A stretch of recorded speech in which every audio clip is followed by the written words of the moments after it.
One of the largest private land holdings within 100 kilometres of Perth has been placed on the market. Axia Corporate Property and JLL have been jointly appointed to market an 11,700 hectare agricultural and development subdivision portfolio, which has been owned by Texan-born entrepreneur and philanthropist Joseph Matthews for over 40 years.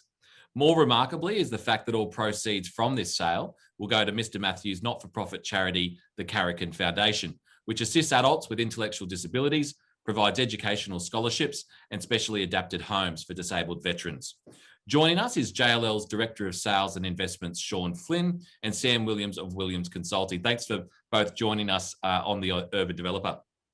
Thanks for having us, Adam. Thanks for having us. Now, I'll just start with Sean. I mean, describe this property that's being offered to the market. It seems like a reasonably unique proposition for Western Australia. That's an understatement, I think. Anyone who's been born and bred in Western Australia knows Lancelin, and it's always been an idyllic holiday destination. But to have an asset of the scale of this, over 11,000 hectares of land, which effectively stretches from Lancelin 30 k's south to within 100 kilometres of Perth. So the top of the property is like 130 kilometres from Perth, and the bottom of the property is 100 kilometres from Perth. So it gives you a sense of the scale. It's a very substantial piece of real estate. It's a dynamic bit of real estate as well, because on the eastern side of Indian Ocean Road, we've got 8,700 hectares of rural farmland. Other side of Indian Ocean Road, we've got a 675 hectare urban master planned estate that has been commenced, and additional rural land that's been utilised for other pursuits. So it's an amazing, truly amazing piece of real estate. And Sam, for you, what's the background to the property and its sale, and why has it been brought to market?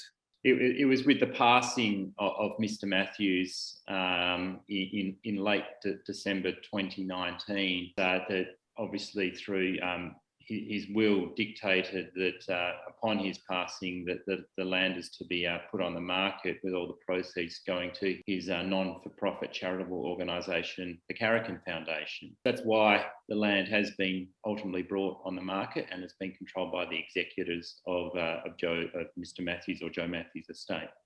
And tell us a little bit about Mr. Matthews. I mean, we understand he was Texan, he's American-based, but had a real passion for Lancelin and this area. What attracted him to the area, and how did that sort of transpire in the vision for the property?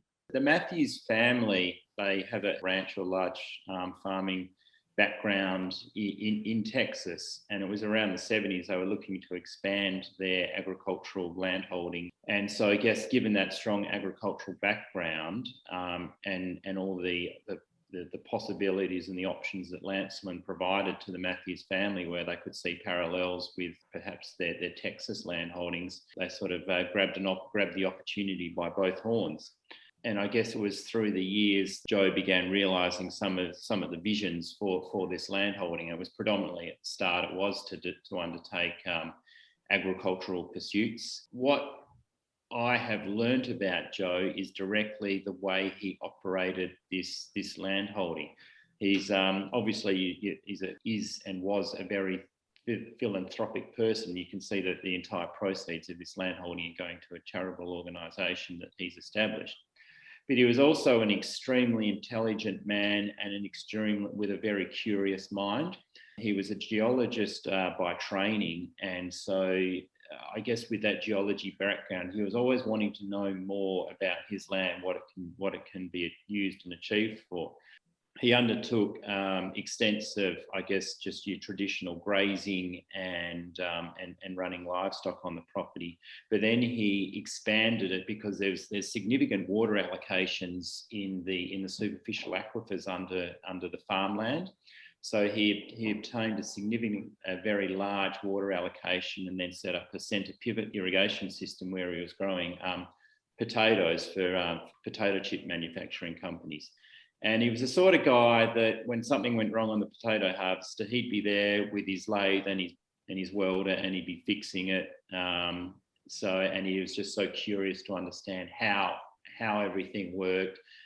He could understand where the water allocation, the license was, where the best land to grow the stuff was, because he was just such a sort of a switched on guy. That led him into pursuing other interests for the land as well, which is, I guess, the real estate side of things. And just talk us through about how the proceeds of the sale will be distributed. I think that's one of the unique things about this particular campaign, is that it all goes back to his not-for-profit. What's it to be used for? And can you tell us a little bit about that? Because Joe was such a modest man as well, he was never sort of one to put it up in lights as to what he was doing with his charity. So it is just purely those things that Sean mentioned at the start. And Sean, back to you in terms of who would be attracted to this particular proposition, 11,500 hectares north of Perth. What sort of buyer does it attract? And I guess what sort of interest have you had so far?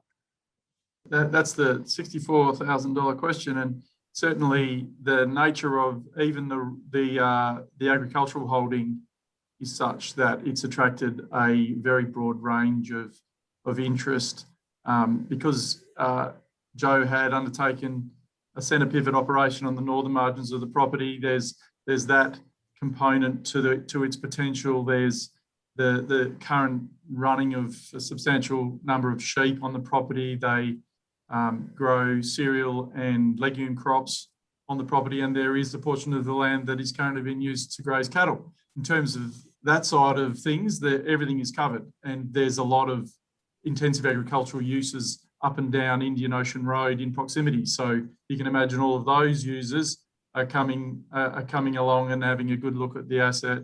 Now, from an urban perspective, it's vast. We're talking circa 4,000 potential lots within the master plan community, 120 odd lots of industrial, and almost an entire community within itself, only 2 k's from Lancelin.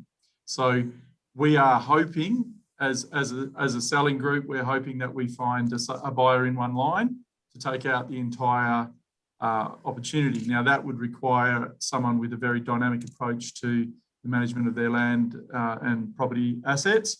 And then you've got the others that have a particular interest. So we're fully expecting and hoping that we'll have a party turn up that is interested in making a worthy offer on the entire parcel. But the nature of things is we know we'll get parties chipping in with approaches on parts of the asset, just by virtue of the nature of what it is. It's so dynamic. Now, what are the expectations of the vendor? Price, terms, how do you value up 11,500 hectares of agricultural and urban development opportunity? And this is the challenge, I suppose. There's more of a direct comparability of the agricultural land to other similar land in the area, although there isn't really a large number of sales in the location to point you directly at where this might land. The urban is a little bit different because it's substantial. However, they've spent north of $5 million on infrastructure in getting the first stage away within the residential estate. So there's a massive investment in securing the future of that urban parcel. Take-up rates, etc. In recent times, there's been a renewed focus on the subdivision just from buyers. So it's a paradox that in the process, whilst we've been taking this thing to market, we've had a number of parties wanting to consider buying lots within the estate, and those lots are contained within the offering. So we're sort of holding them at arm's length. So it's problematic, I suppose, more problematic to consider what you might think the component value of the urban portion is. But overall, you'll have seen in the press that there was sort of a number of $40 million as a ready reckoner thrown about, and we're not horrified by that. We do want the market to speak, and I know the ownership group want the market to speak and tell us what they think, and we've got a significant audience with us at the moment, so we expect that we'll have a very good outcome. Seems like great value to me at $40 million. Somebody better give Twiggy Forrest a call. Thanks very much for your time, both Sean and Sam. I'm sure, given what's happened in Western Australia over the last 12 months, you'll have a lot of interest. Wish you all the very best with the campaign, and we hope it all goes back to the Not-for-Profit Foundation. Thanks again. Thanks, Adam. Cheers. Thank you.